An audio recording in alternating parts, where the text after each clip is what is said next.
수요예배의 설교 본문을 말씀드리고 함께 읽어보는 시간을 가져보겠습니다. 오늘 설교 본문은 요한복음 2장 11절 하나, 그리고 21절부터 22절의 두 구절이 되겠습니다. 다 같이 오늘 설교 본문 요한복음 2장 11절과 21절부터 22절을 읽어볼 텐데요. 먼저 2장 11절을 함께 읽어보겠습니다. 예수께서 이 첫 표적을 갈릴리 가나에서 행하여 그의 영광을 나타내심에 제자들이 그를 믿으니라. 아멘. 두 번째 요한복음 2장 21절에서 22절도 함께 읽어보겠습니다. 그러나 예수는 성전된 자기 육체를 가리켜 말씀하신 것이라 죽은 자 가운데서 살아나신 후에야 제자들이 이 말씀하신 것을 기억하고 성경과 예수께서 하신 말씀을 믿었더라. 아멘. 자, 저는 방금 우리가 함께 읽어본 요한복음 2장 11절과 21절에서 22절을 가지고 믿음과 믿음 이후의 믿음이라는 제목으로 지난주부터 시작한 요한복음의 두 번째 공부를 해보도록 하겠습니다. 오늘은 요한복음 공부이기는 한데요. 로마서 1장 17절 말씀을 가지고 시작을 해보려고 합니다. 이거 비교적 유명한 구절인데 이 구절이 무슨 내용인지 기억하십니까? 혹시 암송하는 분이 계실까요? 로마서 1장 17절은 이런 말씀입니다. 제가 읽어드리겠습니다. 복음에는 하나님의 의가 나타나서 믿음으로 믿음에 이르게 하나니 기록된 바 오직 의인은 믿음으로 말미암아 살리라 함과 같으니라. 아멘. 오직 의인은 믿음으로 말미암아 살리라. 이 구절 아주 유명한 구절입니다. 하박국 2장에 나오는 이 구절은 신약성경에서도 3번이나 인용하고 있습니다. 로마서 1장, 그리고 갈라디아서 3장, 히브리서 10장에서도 인용되고 언급되는 구절입니다. 그런데 오늘의 관심은 이 구절이 아니고요. 그 앞에 기록된 믿음으로 믿음에 이르게 하나니 이 구절입니다. 믿음으로 믿음에 이르게 한다면 첫 번째 언급된 믿음은 무엇이고 두 번째로 언급된 믿음은 무엇인지, 또는 그 둘의 차이와 함께 도대체 어떤 관계가 있는지 질문을 하게 만드는 구절이에요. 일단 믿음에는 여러 차원이 있다라는 생각을 해볼 수 있겠습니다. 믿음으로 믿음에 이르게 한다라는 구절만 놓고 보아도 두 차원이 있겠다, 이런 생각을 해볼 수 있지 않습니까? 이게 상식적으로 생각을 해도 믿음이라는 단어가 여러 가지 의미를 갖고 있다라는 것을 우리는 직관적으로 알 수 있습니다. 어떤 소식이나 정보, 그리고 뉴스를 접했을 때 그것을 내가 사실로 인정하고 받아들일 것이냐, 이런 차원의 믿음이 있을 수 있겠죠. 또 어떤 존재, 어떤 사람을 믿고 신뢰한다라는 차원에 해당하는 믿음의 개념이 있습니다. 이런 경우에는 의지한다, 신뢰한다, 이런 뜻의 믿음일 테고, 또 어떤 일이 앞으로 일어날 거야 라고 기대하면서 확신하는 믿음도 있을 수 있습니다. 이렇듯 우리가 믿음으로 표현을 하고 있지만 여러 가지 의미를 내포하고 있기 때문에 믿음의 여러 차원을 생각하면 믿음으로 믿음에 이르게 한다는 말이 어색한 건 아닐 듯 합니다. 그리고 오늘 제목에서도 믿음 이후에 믿음이라는 표현도 마찬가지일 것이고요. 자, 오늘 본문 요한복음 2장을 한번 내용적으로 살펴보도록 하겠습니다. 우선 예수님을 따르는 제자들이 생겼습니다. 지난주에 살펴보았던 요한복음 1장의 뒷부분에 그런 내용이 나와 있었어요. 안드레가 세례 요한의 제자 중에서 예수님을 따르기로 했던 2명 중 1명이었고, 그가 형제였던 베드로에게 예수님에 관한 이야기를 전함으로써 베드로도 제자가 됩니다. 물론 다른 복음서에서 베드로를 부르는 아주 구체적인 장면이 나와 있지만 그 전에 아마도 베드로는 형제 안드레로부터 예수님에 대한 이야기를 들었던 것으로 봅니다. 그리고 이 안드레와 베드로 형제와 같은 마을에 살았던 빌립이 예수님의 부름을 받아서 제자가 된 뒤에 그가 또 이 빌립이 나다나엘에게 예수님에 관해서 말하고, 또 예수님을 만남으로 인해서 이 나다나엘이 제자가 된 것을 지난주에 살펴본 바가 있습니다. 요한복음 1장의 뒷부분에서는 최소 4명의 제자가 부름을 받았다라는 거죠. 물론 그 이후에 다른 제자들도 합류를 했는지는 모르겠지만 오늘 요한복음 2장으로 넘어갔을 때 제자라고 부른다라고 하면 최소한 이 4명은 포함이 됐을 거다라는 겁니다. 이 4명의 제자 또는 그 이상의 제자들과 함께 예수님은 갈릴리의 가나에 혼례가 있었어요. 그래서 어머님과 함께 참석하게 되었습니다. 그러니까 우리가 흔히 아는 가나의 혼인잔치에는 예수님의 어머니였던 마리아, 그리고 예수님 이후에 최소 4명 이상의 예수님의 제자가 함께 있었다라는 겁니다. 그런데 잘 아시다시피 혼인잔치에서 포도주가 떨어졌어요. 근데 예수님의 어머니였던 마리아가 그들에게 포도주가 없다라고 말한 겁니다. 그런데 이를 들은 예수님의 대답이 좀 주목할 만하죠. 우선 예수님은 어머니에 대해서 여자여 이렇게 부르고 있습니다. 요한복음에서 예수님이 어머니 마리아를 여자라고 부르는 대목이 또 나옵니다. 그때 조금 더 자세히 설명을 해드리도록 하겠고요. 예수님은 이렇게 덧붙였습니다. 그게 나와 무슨 상관이 있습니까? 이렇게 말했다라는 거예요. 그리고는 나의 때가 아직 이르지 아니하였나이다. 그러니까 최소한 어떤 때 이전까지는 지금 벌어지는 일들은 나와 상관없습니다. 이런 의미이기도 할 테고, 아니면 지금 그것은 내가 알 바가 아니기 때문에 저한테 그런 이야기 하지 마세요 일 수도 있습니다.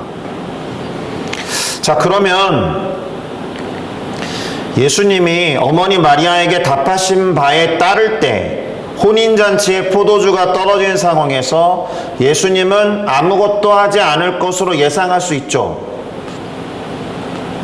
그렇죠? 지금은 제 때가 아닙니다. 그것은 제가 알 바가 아닙니다. 이런 식으로 말했기 때문에 보통 나의 때가 이르지 아니하였다라고 하면 적어도 그 시점에는 아무것도 하지 않을 때 이렇게 말하죠. 그렇죠? 그런데요, 재미있는 것은 예수님의 어머니 마리아가 하인들에게 이렇게 말했다라는 거예요. 너에게 무슨 말씀을 하시든지 그대로 해라. 그쵸? 예수님이 한 말씀에 기초하면 마치 예수님은 그 현장에서 아무것도 안 할 것 같았는데, 마리아는 하인들에게 너에게 무슨 말씀을 하시든지 그대로 해라 라고 말했다라는 것을 통해 보면 마리아는 구원자로 이 땅에 오신 예수님에 대해서 믿음이 있었던 것으로 볼 수밖에 없어요. 예수님 자체에 대한 확신에다가 아까 믿음의 여러 차원 중에서 기적을 행할 것을 기대하고 소망했다라고 말할 수 있겠습니다. 자, 그 다음에 어떠한 상황이 전개되느냐? 유대인의 정결 예식을 위해서 물을 채워두는 돌 항아리 6개가 있었다라는 거예요. 재미있죠? 이런 말씀을 한 다음에 굳이 돌 항아리 6개가 있었다라는 말을 하는 것은 뭔가 한다라는 어떤 빌드업에 해당한다라는 겁니다. 본문은 그 두세 통 들어가는 이라는 수식어를 붙여놨는데 20 또는 30갤론의 크기의 항아리가 6개 있었다라는 겁니다. 그리고 예수님은 그 항아리에 물을 채우라 라고 말씀하셨습니다. 그리고 그 물을 채운 항아리를 연회장에게 갖다 주라 라고 명하셨어요. 이상하다는 말씀 계속 드립니다. 나와 무슨 상관이 있으며 나의 때가 아직 이르지 아니하였다라고 말씀하셨으니까 아무것도 안 하실 것 같은데 왜 이렇게 명하시면서 무엇인가 하고 계신 걸까? 그러니까 내 때가 아직 이르지 아니하였다라는 말 속에는 다른 의미가 포함되어 있는 것은 아닐까. 일전에 제가 스치듯이 말씀드린 바가 있는데요. 내 때가 아직 이르지 아니하였다라는 말씀 때문에 아무것도 안 할 것처럼 느껴진다면 이 내 때에 해당하는 단어가 타이밍이라는 뜻이 아니라 순서에 해당하는 턴으로 이해하자는 해석도 있습니다. 아직 내 순서가 아닙니다. 뭔가 계속 포도주를 내가는 순서가 있었던 모양이죠. 그것이 아니라면 예수님이 영광 받으실 때, 그러니까 구원자로서 뭔가를 행할 시기가 아직 도래하지 아니하였다라는 것을 말씀하시면서 예수님조차도 당신의 때를 지켜서 행하시는 신실하신 예수님이라는 것을 드러내는 장면으로도 이해할 수 있다라는 겁니다. 무엇이 정확한 뜻이고 해석인지는 잘 모르겠지만 그럴 수 있다라는 거예요. 어쨌든 이 물로 채워진 6항아리가 연회장에게 주어졌습니다. 연회를 주관하는 호스트를 말합니다. 이때 연회장은 물로 된 포도주를 맛보고도 그것이 어디서 났는지를 알지 못하였지만 본문에서 주목할 만한 건 뭐예요? 물을 떠서 항아리를 채우고 그것을 들고 나갔던 하인들은 알았다라는 거예요. 연회장은 그 신기함을 이렇게 말합니다. 신랑을 불러서 말하기를 사람마다 먼저 좋은 포도주를 내온 다음에 사람들이 적당히 마시고 취한 뒤에, 다시 말하면 포도주의 맛이 그렇게 중요하지 않았을 즈음에 별로 좋지 않은 포도주를 나중에 내오는 게 상식적인 순서인데, 그대는 지금까지 좋은 포도주를 이렇게 묵혀뒀다가 사람들이 적절히 취해서 맛을 알아보지 못할 때에야 그것을 내왔네요. 이렇게 말하면서 감탄을 표현합니다. 자, 예수님께서 이 첫 표적을 갈릴리 가나의 혼인잔치에서 행하여 당신의 영광을 나타내셨고, 이를 통해서 제자들이 예수님을 믿게 되었다라는 겁니다.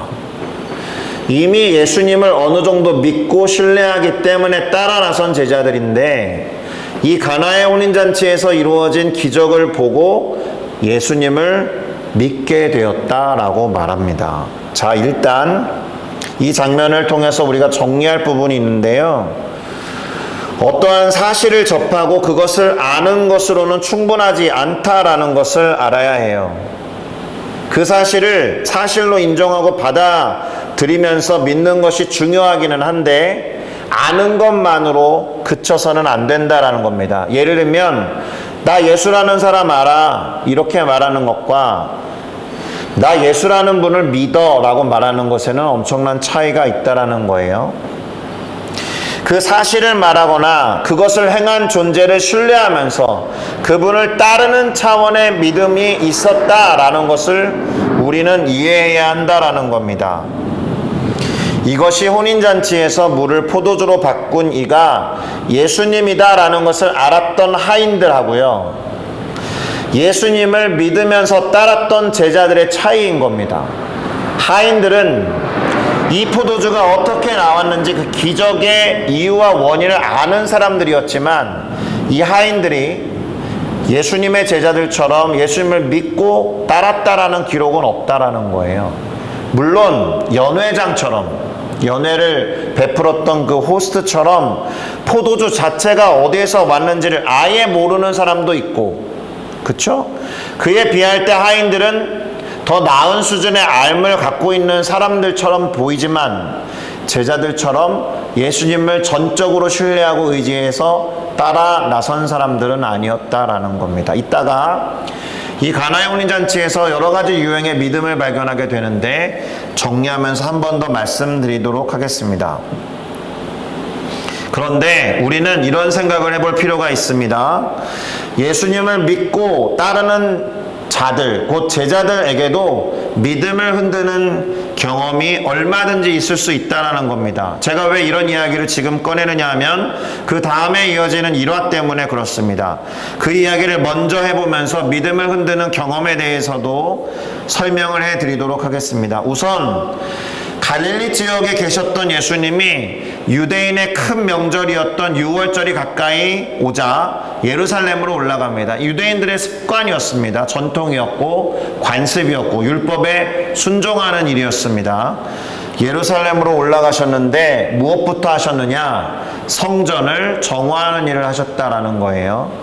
구체적으로는 성전 안에서 소와 양과 비둘기를 파는 사람들, 그리고 돈을 바꾸는 사람들이 앉아있는 것을 보시고는 노끈으로 채찍을 만드시고, 양이나 소를 성전에서 내쫓으시고 돈을 바꾸는 사람들의 돈을 쏟아내셨고 그들의 상을 엎으셨다라는 겁니다.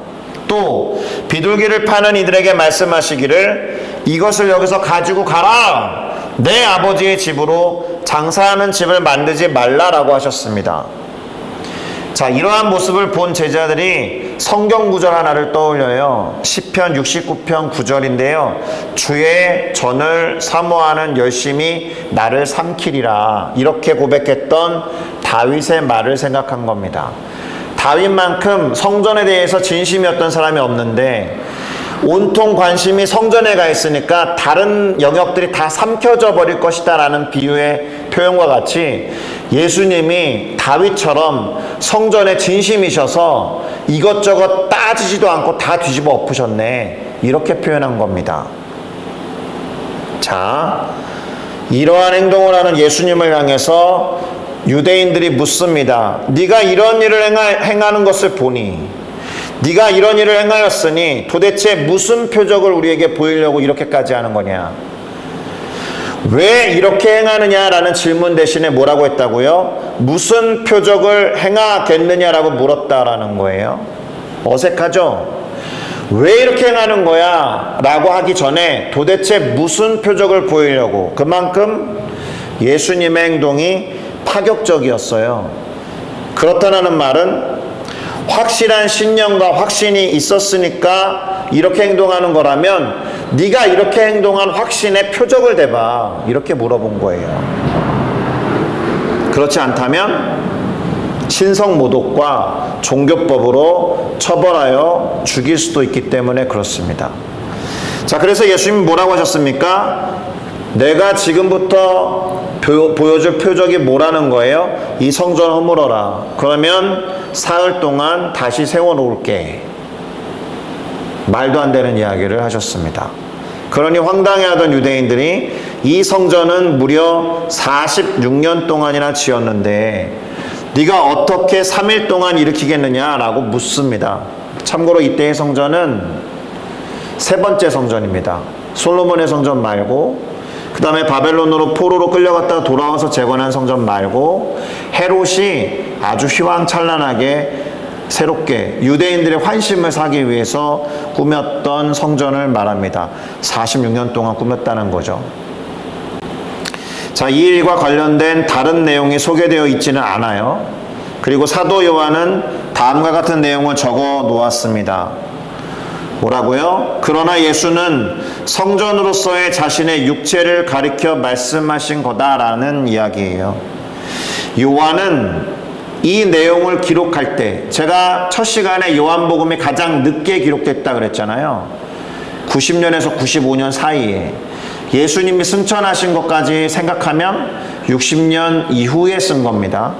자신이 요한복음을 기록할 때는 자신이 알고 믿은 것을 적었을 것 아닙니까? 이 내용을 기록할 때는 알아차린 거예요. 뿐만 아니라 제자들도 알게 되었다라고 또 믿었다라고 기록합니다. 예수님이 죽은 자 가운데서 사흘 만에 살아난 후에야 자신을 비롯한 제자들이 이 말씀하신 것을 기억해냈고, 아, 그때 3일 만에 다시 세우리라고 하셨던 것은 예수님의 육체를 표현한 것이구나 라고 깨달은 거예요. 그리고 성경과 예수님께서 하신 말씀을 믿었다라는 겁니다. 그러니까 제자들이 이때야, 다시 말해서 예수님이 성전을 정화하신 당시 시간이 아니라 제법 시간이 흘러서 예수님의 십자가 죽음 이후, 그리고 예수께서 부활하신 것을 경험한 뒤에야 비로소 성경과 예수께서 하신 말씀을 믿었다라는 것은 그들이 처음에 가졌던 믿음, 가나의 혼인잔치의 기적을 경험했을 때 믿었던 그 믿음과 부활 이후에 믿게 된 것 사이에 차이가 있었다라는 것을 표현하는 것입니다. 어쩌면 이 사람들은 우리 선생님이 성전을 이런 식으로 뒤집어 엎으시고 그렇게 말씀하신 예수님에 대해서 당황했을 수 있다. 혼란스러워하면서 어쩌면 예수님을 따를 것인가 말 것인가를 놓고 고민했을 수도 있는 사건이 되는 거예요. 예수님의 이 성전 정화 사건은. 그럼에도 불구하고 예수님을 따라야겠다라는 믿음이 아직은 충분하지 않았을 수도 있습니다. 그러니까 이렇게 정리를 좀 하고 넘어가 보도록 하겠습니다. 우리가 어떤 사실을 믿게 된 것, 예컨대 예수님이 그리스도이십니다. 예수께서 죄를 위해서 고난과 죽음을 당하시고 부활하셨다라는 사실을 믿는 것과 그분의 존재 자체를 믿고 그분을 신뢰하는 것 사이에는 수많은 유혹과 흔들림과 혼란 같은 것들이 존재할 수 있다라는 거예요. 또한 기적을 체험하고 그것을 행한 존재를 단순히 아는 것과 그 존재를 믿는 것 사이에도 엄연한 차이가 있다라는 것을 우리는 인식할 필요가 있습니다. 제가 아까 말씀드렸던 걸로 정리를 해볼게요. 실제로 오늘 요한복음 2장에는 다양한 사람들이 등장합니다. 그 말은 다양한 사람들만큼이나 믿음의 여러 차원이 존재한다는 뜻입니다. 예를 들어서 포도주를 단순히 맛보면서 감탄은 했으나 그것이 어디에서 왔는지조차 모르는 자들이 있죠. 연회장처럼. 이 사람들에게서는 믿음을 기대할 수 없습니다. 그런데 기적이 일어나지도 않았지만 처음부터 예수님이 기적을 행할 것을 기대했던, 예수님을 그 자체로 그렇게 신뢰했던 예수님의 어머니 마리아와 같은 인물도 있다라는 거죠. 또 어떻습니까? 그 특별한 포도주가 어디에서 왔는지 그것을 아는 하인들과 같은 사람들도 있었지만 그렇다라고 그들이 예수님을 믿었는지 또 예수님을 따르는 이들이 되었는지는 알 수 없다라는 점에서 단지 예수라는 존재를 아는 차원의 믿음도 있을 수 있다. 반면에 그렇게 기적을 체험하고 더 큰 믿음을 소유하게 된 제자들도 있었다. 물론 그 믿음을 소유한 이후에 예수님께서 행한 성전 정화 사건으로 인해서 혹시라도 당황하고 혼란스러워하고 흔들리는 그런 경험이 있을 수는 있겠지만, 그러나 그러한 흔들림과 혼란과 당황스러움에도 불구하고 결국 그들은 예수님의 부활까지 체험하는, 예수님을 따르며 성장하는 자들이 있다라는 거죠. 왜 오늘 설교 제목에서 믿음 이후에 다른 믿음에 대해서 말하는지, 믿음의 여러 차원에 대해서 말하는지 조금은 이해가 되셨을 거다라고 생각합니다. 그런데 여기에서 끝이 아닙니다. 요한복음 2장은 여기서 끝나지 않아요. 예수님은 6월절에 그렇게 예루살렘에 계셨는데요. 많은 사람들이 예수님이 행하시는 표적을 보고 예수의 이름을 믿었지만, 이렇게 나와 있죠. 예수님은 되려 그들을 의지하지 아니하셨다라고 되어 있습니다. 이유는 그들을 모두 아셨기 때문에, 또 사람에 대하여 누군가의 증언이나 누군가의 설명이나 누군가의 조언 또는 평가, 정보 이런 걸 필요치 않으셨다. 왜요? 친히 그들의 속에 있는 것을 아셨기 때문이다 라는 구절로 오늘 본문이 마무리되고 있습니다. 마치 하나님 아버지께서 우리 마음의 중심을 다 감찰하시듯이 예수님도 모든 사람의 속에 있는 것을 다 아셨다라는 거예요.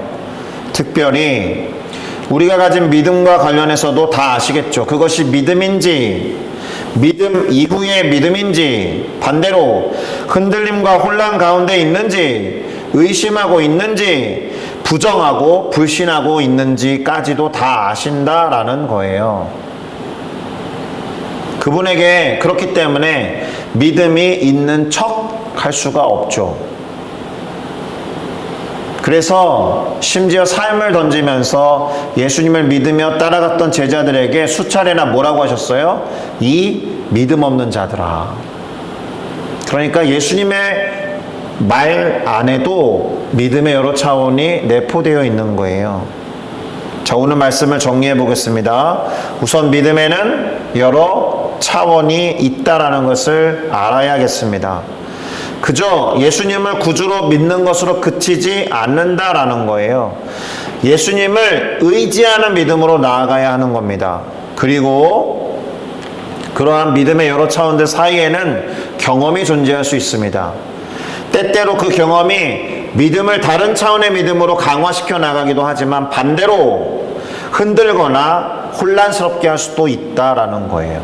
제자들 역시도 나중이 되어서야 더욱더 믿었기 때문에 죽은 자 가운데서 다시 살아나신 후에야 제자들이 그 말씀하신 것을 기억하고 성경과 예수님께서 하신 말씀을 믿었다라고 기록하고 있었기 때문에 자, 그러니 이미 다양한 체험과 경험을 한 성도들에게 필요한 것은 뭐겠습니까? 성경을 통해서 말씀하신 것을 기억해내고 그 말씀이 그래서 있는 거구나 라는 것을 깨달아 알고 말씀하시고 그 말씀하신 것을 행하신 주님 자체에 대한 확신, 주님 자체에 대한 믿음, 주님을 의지하는 삶으로 나아가야 한다는 겁니다. 한 번 믿음을 소유했다면 그것으로 그치는 것이 아니라 그 믿음대로 살아가야 하는 거예요. 오늘 본문에 나오는 말은 아니지만 하박국 선지자가 기록했던 말, 그래서 로마서, 갈라디아서, 히브리서에서도 언급한 이 중요한 구절, 오직 의인은 믿음으로 말미암아 사는 것이기 때문에 그래요. 여기에서의 산다라는 것도 최소 두 가지로 해석됩니다. 태어난다라는 뜻이 되기도 하고 그 이후에 살아간다라는 의미도 된다라는 겁니다. 오직 의인은 믿음으로 태어나는 것이고 그래서 태어난 의인은 믿음으로 계속해서 살아가야 한다라는 의미에서 오직 의인은 믿음으로 말미암아 사는 것이라는 이 말씀 안에도 믿음의 두 차원이 기록되어 있는 것과 같습니다. 자, 믿음을 가진 우리 성도 여러분, 믿음을 키워가서 하나님을 전적으로 신뢰하고 붙잡고 의지하는 삶을 살아가시기를 바랍니다. 혹시 흔들리거나 혼란스러운 경험을 하게 된다면 그것을 굳건한 믿음을 만들어가는 기회로 삼아 보셨으면 좋겠습니다. 흔들리는 상황, 낙심되는 상황이 오히려 믿음을 굳건히 할 수 있는 기회와 테스트가 된다는 것을 기억하시고 그로 인해서 성숙한 믿음, 그리스도의 장성한 분량에 이르는 우리 모두가 되기를 예수 그리스도의 이름으로 축복합니다. 기도하시겠습니다.